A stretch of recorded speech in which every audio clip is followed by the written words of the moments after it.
The storm dumped heavy rain on Japan's damaged nuclear plant, and the water accumulated around the compound. Some of it became contaminated with radioactive substances. Managers at Fukushima Daiichi instructed workers to release it into the ocean after tests showed the radiation levels met safety standards. Be careful. Do not burn yourself. Put it in the sink and just empty it. Tokyo Electric Power Company officials say the rainwater had accumulated inside barriers surrounding tanks that are used to store contaminated water. They say it cleared standards set by the Nuclear Regulation Authority for release into the sea. You have your colander in the sink and just slowly pour your water into it with all your ZD. So they let it flow out of the barriers from 9 locations. Workers made an emergency transfer of rainwater that had accumulated at 2 other locations because they suspected it was highly radioactive.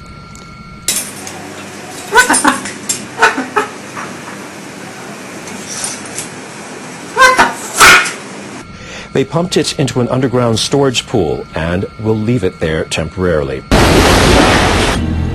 You're going to need a bigger boat. Hundreds of tons of contaminated water builds up every day at Fukushima Daiichi, and crews must store it. Heavy rain creates more work.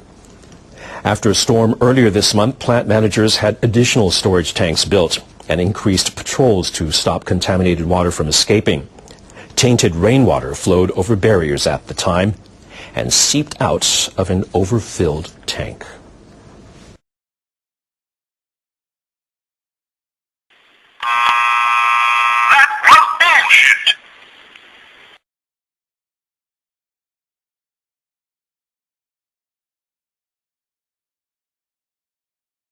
The Japanese government has lent billions of dollars in compensation money to the operator of the disabled Fukushima nuclear plant. Officials now estimate it'll take decades to recover it. The government has issued about $50 billion worth of bonds to Tokyo Electric Power Company. The money is being used to compensate people who've had to evacuate their homes and farmers and fishermen who've lost their livelihoods. The government plans to recover the funds through an annual payback by TEPCO and contributions from other nuclear power companies. But the Board of Audit says if TEPCO remains in the red, it does not expect to be paid back until 2044. Even if the utility's profits improve, the funds would not be fully recovered until 2030. The Board of Audit expects the need for government assistance will increase further as demand for decontamination and real estate compensation increases. At least 13 people are known to have been killed in Japan. That's following flooding and landslides triggered by one of the most powerful storms to hit the country in many years.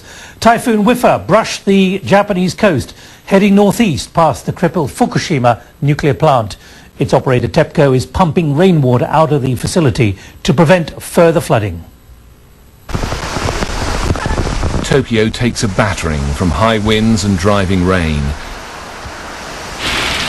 City workers battled rising water levels, the impact of one of the most powerful storms of its kind to hit this country in years. Public transport in the capital was thrown into chaos, leaving large numbers of commuters stranded. It's really scary, the wind and everything. It's incredible. There are tornadoes and mudslides. Natural disasters are just scary. I haven't seen it this bad. I was in a store and when I came out I was really surprised. But hardest hit has been the island of Izu-Oshima to the south. Most of the casualties so far have been here. The aftermath of devastation is clear to see, as well as the destruction caused by the high winds. A record 80 centimeters of rain fell here in 24 hours, provoking deadly mudslides. As torrents of rain drenched the crippled Fukushima nuclear plant, the operators pumped out tons of rainwater to try to avoid further flooding. While back in Tokyo, the authorities tried to reassure the public that everything was being done to respond to the effects of the storm. We've held a meeting of the relevant ministries and will do everything in our power to deal with this situation. Tokyo itself may have dodged the worst of this storm, but its emergency services scrambled to airlift assistance to the stricken island amid fears the toll there will rise. Nick Childs, BBC News.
has churned past Japan's Pacific coast, bringing with it heavy rains and strong winds.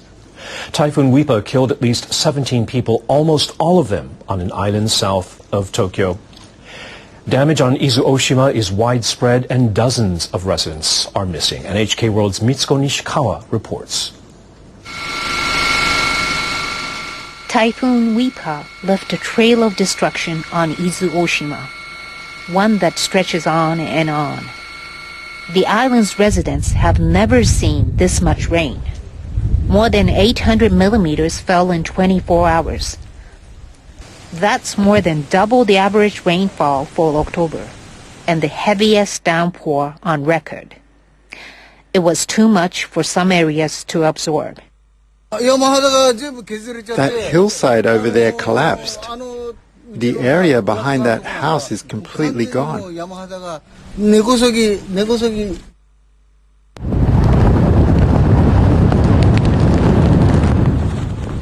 Wipa remained powerful in the Tokyo metropolitan area too. It knocked down trees and cut power to thousands of homes. Residents woke up to howling winds and driving rain. Many found transportation disrupted just as they were heading to work. The Shinkansen bullet train was delayed, and the local line was also delayed. So I was late for work.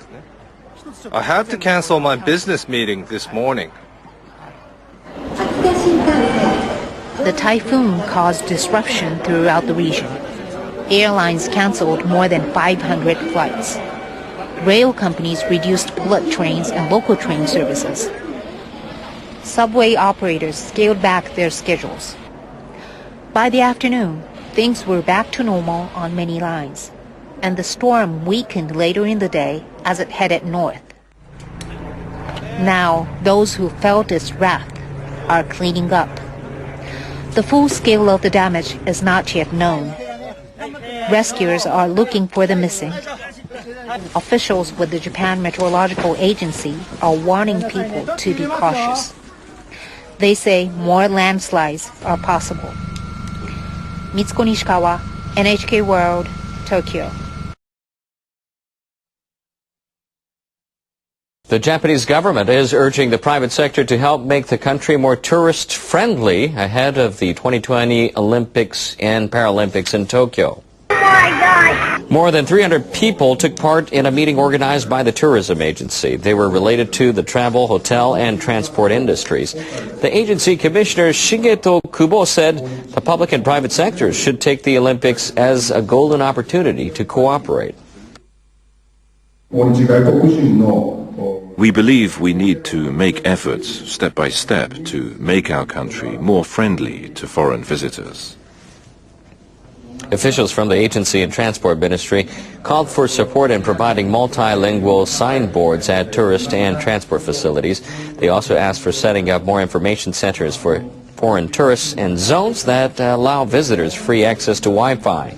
The agency hopes that Tokyo's successful bid to host the Olympics will enable Japan to reach a goal of attracting 20 million foreign visitors annually.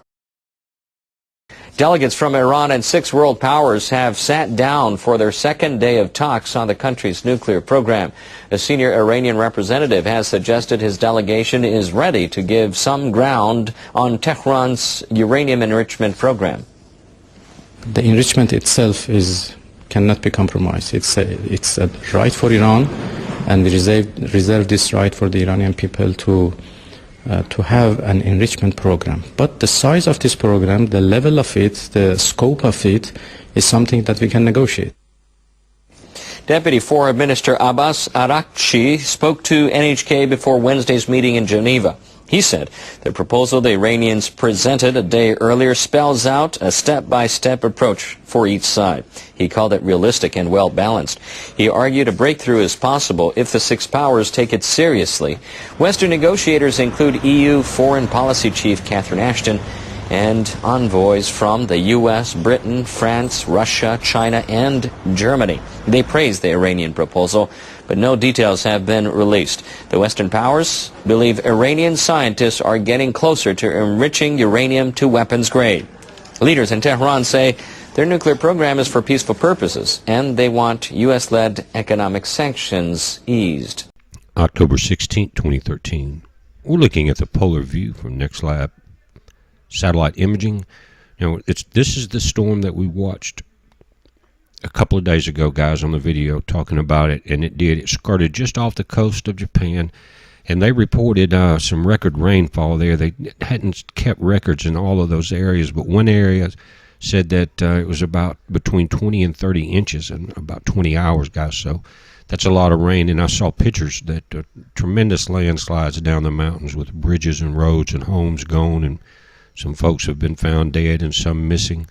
I don't have any reports from the Fukushima plant other than the few. I'm going to show you a couple of them. But that storm picks that radiation up, and it's distributing across the Aleutian Islands, through Canada, all across the United States. And you can see the cold front that's right there. There's rain in it. Temperatures are dropping behind it. And just above that is that last wave of radiation. Now, it continues all around the globe. It gets caught up in what's called our Arctic vortex. And then as that dips in and out, it's distributed evenly around the globe. But sometimes when you have these storms, you have these sudden impacts, and Fukushima's in bad shape, guys. There's reports there that because of that heavy rain, they had prepared to dump some of the water catches there in the tanks and test it for radioactivity to try to keep it from flooding, but it ended up to where it was coming in so fast they had to just do straight dumps of nuclear waste straight into the ocean. And you can see here where that storm has come through. There's another one out behind it. We don't know the path of it yet. It could keep going straight, but it could come up behind it. But again, it gets trapped in this vortex, what is not blown off by these storms, and comes all around the globe, guys. Look at this. And you wonder why the most devastating thing in known human history that has ever hit the globe, why we're being diverted 1,000 different ways with the budget deficit debacle in Washington.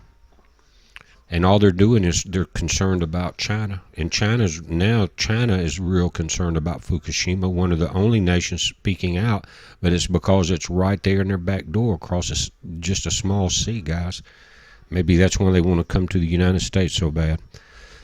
But this is looking at it in visible imagery. As you can see overnight, as the sun goes down there, it skirts up that east coast of Japan. And it's right off the coast. I'm talking about right where that water's being dumped is where it's being dumped. It picked up in that storm. It says, as a precaution, the Fukushima Daiichi nuclear power plant, crippled by the 2011 earthquake, released tons of rainwater that were being held behind protective barriers around storage tanks. Tokyo Electric Power plant's operator said only water below an allowable level of radioactivity was released. Guys, they've lied the whole time, and I'll show you the next article where some of the workers came in there. But they're also saying government concerned that unexpected source of contamination is exiting Fukushima. Radiation levels in the ocean are rising. Record amounts of radioactivity that's in their groundwater. Emergency measures. Now here's the other report. It says contaminated water dumped into the ocean. 9 barriers were on verge of overflowing, then released into the environment with no radiation test at all. So again, they got caught lying. Now here's where it gets really stupid. Troubling mystery. Complete collapse of sardine population on west coast of Canada around Vancouver. It says the disappearance of the sardines in the water around BC, as the Vancouver Sun fills in the details on the collapse. Listen, $32 million commercial fishing industry this year. It says the consequences of that tiny fish could be dire. It's because it's part of the food chain. It says as the sardine fishery has completely collapsed, failing to catch a single fish. It says a senior guide and driver with Ocean Outfitters said humpbacks are normally found 7 to 10 kilometers or closer to shore. Now they're out 2 to 3 times that when they can see them. Says their humpbacks are telling us something has changed. They should never put mystery on these articles. Said the sardines are driving the whole system, supporting virtually everything. There are some important questions to be asked about the sardine fishery. There's no questions to be asked. There's only work to be done. It has to be stopped, if possible. Also, guys, the starfish epidemic, if you haven't seen it, it's moving fast. They're turning into goo and they're just dying. Virus, bacteria, or something else entirely. Duh. Will it spread to other sea life in other parts of the West Coast? Man, I wonder how much they pay mainstream to keep things like this off the news. Maybe, you know, there is one major company that built all these nuclear power plants that also owns some of the major networks. Severe impacts. You can just pause these and read them, guys. It doesn't get a whole lot better. It's we've never faced anything like this, ever. And China saying the Pacific Ocean doesn't belong to Japan. But the current oceanic environment is facing significant damage. We know it, but the governments won't talk about it. China is somewhat, the people in Japan are trying to force their government to talk about it, but why is it being pushed down, guys? You recognize this picture with Einstein and Oppenheimer? And the phrase, I am become death, the destroyers of worlds. Guys, if you haven't seen some of the other videos that I have about the 1200-year culling, wake up. This is Trinity. That's Oppenheimer. Walking down there. They had no idea of the radiation. Oppenheimer, he died in the 60s, they said, of cigarette cancer. I don't know how many people live that are walking around. Those were not the only two. But when Oppenheimer was asked, Japan in 1960, after going over there, of course, after the war, said, what did you think about it? He said, I remember the line from the Hindu scripture, the Bhagavad Gita. Vishnu is trying to persuade the prince that he should do his duty, and to impress him, he takes on his multi-armed form and says, now I am become death, the destroyer of worlds. And Oppenheimer says, I suppose we all thought that. And this is the beginning here. That was the Trinity bomb, guys. They started this testing. But just think about, again, go back to the culling videos. There's a plan hidden behind the war. Heads up.